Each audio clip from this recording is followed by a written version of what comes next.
L'état de santé de la population s'améliore de façon constante. Au Québec, l'espérance de vie progresse toujours et atteignait en 2017 84,5 ans chez les femmes et 80,6 ans chez les hommes. Depuis quelques années, elle progresse plus rapidement chez les hommes, ce qui réduit l'écart entre les deux sexes qui était de 8 ans en 1980 et qui est maintenant de 4 ans. Les Québécois et les Québécoises ont une espérance de vie parmi les plus élevées au monde et légèrement supérieure à la moyenne canadienne et occupent la 3e place après l'Ontario et la Colombie-Britannique. Toutefois, pour la région de Montréal, entre 2006 et 2008, l'espérance de vie des plus riches était et demeure nettement supérieure à celle des plus pauvres.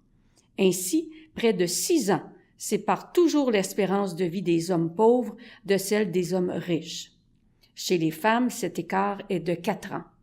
Le taux de mortalité dû aux maladies cardiovasculaires, quant à lui, a diminué de plus de la moitié au cours des 25 dernières années. En 2013, le nombre de décès dus aux maladies cardiovasculaires représentait 25% de tous les décès, comparativement à 32,5% en 2000. On observe également que la mortalité infantile, après avoir fortement décliné depuis plusieurs décennies, est demeurée stable depuis 1990. En 2017, au Québec, le taux de mortalité infantile était de 4,3 décès infantiles pour 1000 naissances vivantes, sensiblement le même que celui du Canada.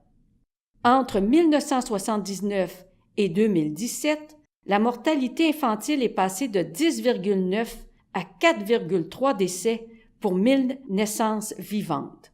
Nous avons un des taux les plus bas au monde. En 2015, les pays membres de l'Organisation de coopération et de développement économique présentent des taux légèrement inférieurs, à 5 par 1000, alors que celui observé aux États-Unis est de 5,9 par 1000. D'un autre côté, nous souffrons encore de problèmes qui pourraient être évitables. L'obésité est devenue un problème de santé mondial en raison de son augmentation continue et nous ne sommes pas épargnés. L'obésité a plus de doublé en 20 ans et touche maintenant un Québécois sur 6. En 2016, plus de 1,9 milliard d'adultes âgés de 18 ans et plus étaient en surpoids dans le monde. Depuis l'année 2000, les tumeurs, appelées également cancers, ont supplanté les maladies de l'appareil circulatoire comme première cause de décès au Québec et au Canada. En 2015, les tumeurs ont occasionné au Québec environ 21 129 décès, soit 35% des décès chez les hommes et 31% chez les femmes. Les cancers sont la principale cause de décès et sont responsables du tiers des décès au sein de la population. Le cancer du poumon est la principale cause de décès par cancer autant chez les hommes que chez les femmes. Et le cancer du sein est la deuxième cause de décès par cancer chez les femmes, alors que chez l'homme, le cancer du poumon est de loin le plus fréquent, suivi du cancer du côlon et du rectum regroupés et du cancer de la prostate. Les traumatismes non intentionnels sont aussi un problème de santé important. En 2013, ils occupaient la 5e cause de mortalité en importance, représentant 4,5% de l'ensemble des décès. Ils sont d'autant plus importants qu'ils touchent principalement les jeunes et le plus souvent les garçons et les jeunes hommes. Les traumatismes non intentionnels sont la première cause de décès pour les groupes d'âge de 1 à 34 ans et la deuxième cause de décès pour les 35 à 44 ans au Canada. Ils sont pour la plupart évitables et des mesures efficaces existent. Si je vous demandais quelles sont les principales causes de décès, le saviez-vous?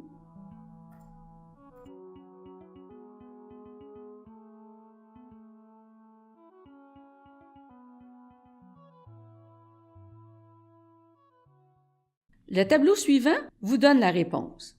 Il présente les 10 premières causes de mortalité au Canada pour les années 2000, 2012 et 2013. On voit que la première cause de décès pour cette période est les cancers. On estime pour le Québec que près de la moitié des Québécois développeront un cancer au cours de leur vie et le tiers en mourra. On observe aussi que la troisième cause de décès sont demeurées les mêmes pendant cette période, soit les cancers, les maladies du cœur et les maladies cérébrovasculaires. Par contre, les accidents, qui sont en fait les traumatismes involontaires, occupaient la 4e place en 2012 et la 5e place en 2013. Quant à la grippe et les pneumopathies, elles occupent en 2013 la 7e place devant la maladie d'Alzheimer. Maintenant, si je vous demandais, les principales causes de décès sont-elles les mêmes chez les femmes et chez les hommes? Que diriez-vous?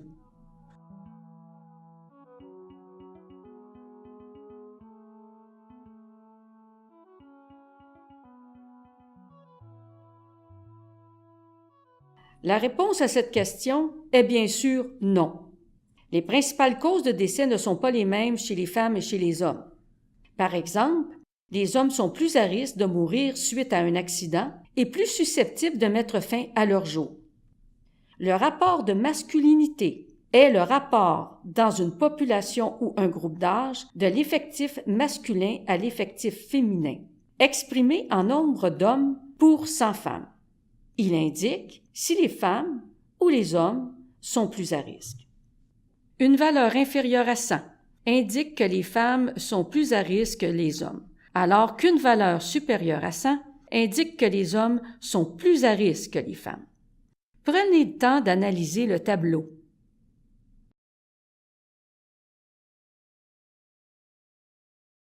Qu'en est-il des problèmes de santé? Sont-ils les mêmes suivant le cycle de la vie? Meurt-on des mêmes causes de décès si on est jeune ou si on est vieux?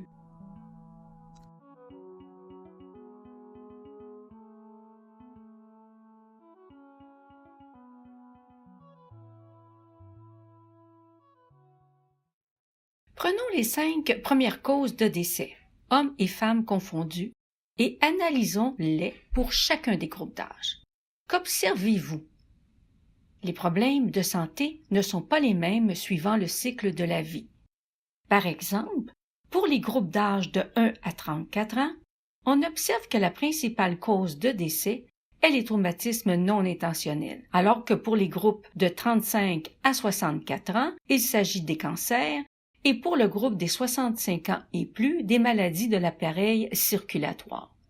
Prenez quelques instants pour analyser plus attentivement la position occupée par les différentes maladies au cours de la vie.